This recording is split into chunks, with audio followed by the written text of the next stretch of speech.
James Helder, IFL TV, in association with MTK Global. With me, I've got none other than Biola Kudus. Yes. Firstly, how are you, big man? I'm good, James.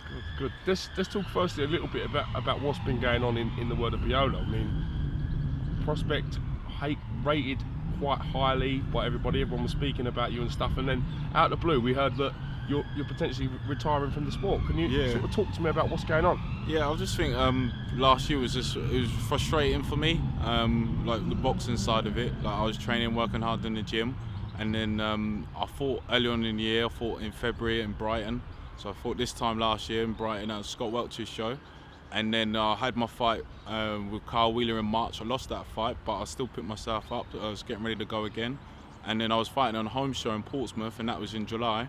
And then obviously the fight week for that fight was frustrating because the fight was off on the Monday for whatever reasons, and then it was back on the Wednesday. But the time of in between the Monday and the Wednesday, because I was like frustrated with the situation, I refunded the majority of the tickets, and then on the Wednesday it was back on. So then I was back out selling the tickets, and a lot of people made arrangements then on the Saturday, so they was unavailable to go, but other people was coming through for me.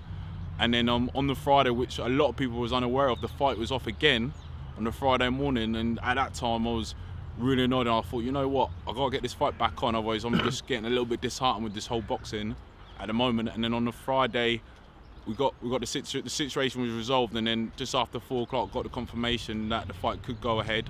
And then I'm trained by Barry Smith, and then Barry's just like, you know what, with the week you've had, you're just gonna win this fight. We're just gonna win, like, get a points win, and you're gonna box the orders, and you're just gonna win the fight on the jab. And he said, I don't even really want you throwing the right hand. You're just gonna do everything safe. And I listened to Barry, and we did that. We won every round. He was a tough opponent who was expected to cause give us problems, but I dealt with him, and I dealt with him with ease. And then from that then onwards, I ended up signing with Steve Goodwin a few weeks later. And then I think we signed. I was fighting Ryan Crawford in the Fight Cup. That was due to fight September 17th, and then I was training hard. I put a lot of money, a lot of money into that camp, put a lot of sparring, and then I was getting ready for that. And then I was at Peacock Gym. I think because obviously with my last IFL interview with Coogan, I just sparred Stephen Simmons, and then I think I had oval that Friday, and then I had a few more spars, and then that was it. The camp was over. But my last spar got out of the ring, and then I got the message that the fight might be off because Crawford got cut. And then like a few hours later, then the fight was off. Like they decided that they didn't want to risk it.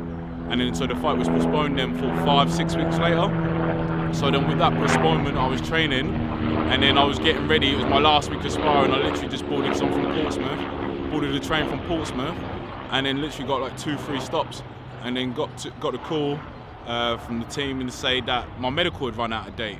So then so I got off the train, and then I was just thinking, like, spoke to the doctor, booking, and I was going to book in for the brain scan, spoke with the sponsors, and I was thought to myself, everything what my sponsors are putting in, everything, like what with all the cost of everything, I was just thinking it's not working, because I thought what the sponsors were giving me, what I was getting paid for the fight, and I thought it over, spoke with like Barry, my trainer at the time, and I spoke with the management, with the Goodwins, and then like I was thinking it over like for the night, and then I made a decision. I made a call in the morning. I thought, you know what, like I worked it out, like what, not just for that fight, but just financially what I was getting, because I was like still like I could sell tickets. I had good support early on in the year when we went to Brighton.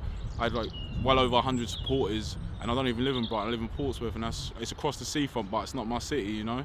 And I have supporters that come to London and follow me. I had a good following, but I think originally with the postponement from the Crawford fight, I think with my support, like obviously a lot of those supporters paid for the hotels, they were coming up to support me, and then just the knock-on effect with everything, and then I think that just took its toll, and then it got to the point of when it got to I was coming to my last fight, last spar that week with Anthony Yard at Peacock Gym, and then when I got the call, then it was another extra cost on top of the medical, and I was just getting annoyed with it. I got annoyed with like just the way how things were going, and the build-up of like the frustrations of when I fought in Portsmouth, not getting paid, and then so on from there, and it just all built up, and then I was just at that time I just thought, you know what, like this boxing's not working for me. Just goes to show that from the outside looking in, you looked like you was kind of flying and had a good bit of momentum. Obviously, you're in full camps. You was managed by Spencer Fearon, as well as having the Goodwins that sort of involved with you as well. Yeah. So it just goes to show you never know what's going on with someone life directly when you're looking from the outside. Because Yeah. like you had a few sponsors and you Yeah, really that's started it. to kick on. Yeah, that's it. Like, I was fortunate anyway, because with the boxing game, it's tough, it's difficult. I mean, like, I only spoke recently to Dave Abraham yesterday, because Dave announced his retirement on Wednesday. I only knew that because I was at the Peacock Gym and one of the fighters, and I knew Dave because I'm from Portsmouth, but I boxed with Finchley for one day. One day we went boxed out in Vegas back in 2013, and Dave was on the Finchley team, and then I boxed out there. And I knew Dave from that, so we kind of been following what each other's been doing as a pros. And I spoke with him yesterday. I was like, "What was up?" And he was like, "It's just financially, like everything. Like I found it is that like I was paying to box, and it's just like at this stage of my life, like I've got other things going on, I can't do that." And it's like quite similar with me. Like I was fortunate to have the sponsors I had, because my sponsors were like my friends, they were my people. And then they was just following. They weren't expecting me to do, like, they didn't sponsor me because they thought I'm going to do this. They sponsored me because they liked the journey. They wanted to follow me. They wanted to get behind me, and they liked the energy what I brought, and like the following, and they liked the way how I boxed. And so they all got behind me. But at the same time, it was a cool, like, to think like I don't want to put more of their money in when I'm getting this back, and it's just like it was just frustrating at that time. Where are you at now? We've seen you've been back in the gym sparring.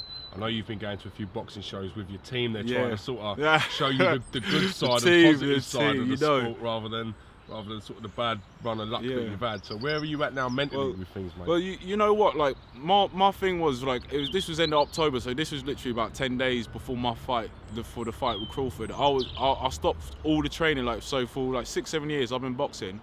And I was like training 2-3 times a day, and then I thought like, yeah, do you know what? I'll have a little break, and then a break was 1-2 weeks, and 3 weeks before you know it, I hadn't done nothing. And then literally I went to the gym. I went to the gym. I used the Matt Batten in Portsmouth, and I ended up just going there. I went to the gym, had a jacuzzi and steam, and then there was no fitness going on. And then the next time I went to the gym, I thought I'd do the treadmill. And there was still, like, I just did it for like a minute, and then I was back in like the steam room. I was doing it easy. I weren't training. But then Barry Smith called me up, and big up Barry Smith, my trainer, you know, nothing but love. And Barry called me up and he said, "Yo, Philip Bowles is he's got a fight. He's fighting up in Norwich." He said, "Do you know what? It'd be good for you to come up. It'd be good for you to be with me. It's like we'll stay in the hotel and that, and it'd be good to, like, for you to get behind Phil and that." And I got nothing but love for Phil. We went up, and Phil had a hard fight. He had a hard fight, and that's why it was a big win, because I think he was fighting Nathan Dale from Norwich in his back garden. Like you know, 17, 18 and 0 Nathan at the time, wasn't he? Yeah, he's a good fighter. Good fighters. And Phil, he boxed so well, and it shows the level what Phil is destined to be at, because how he dealt with him, like under the pressure of fighting my man, like in his back garden. You know what I'm saying? So Phil dealt with him, and then that got me like back into going to the shows, and then obviously with the camp, like I'm tight with Tommy Martin and Bradley Smith, and we're tight, and we go to a lot of the shows together. And then early on in like the turn of the year, Barry's like, "Do you know what? Why don't you come out to the gym to do some sparring?" And I was like, yeah, I can do some sparring. He's like, "Oh, I got Franco from Malta. He's preparing for his heavyweight fight."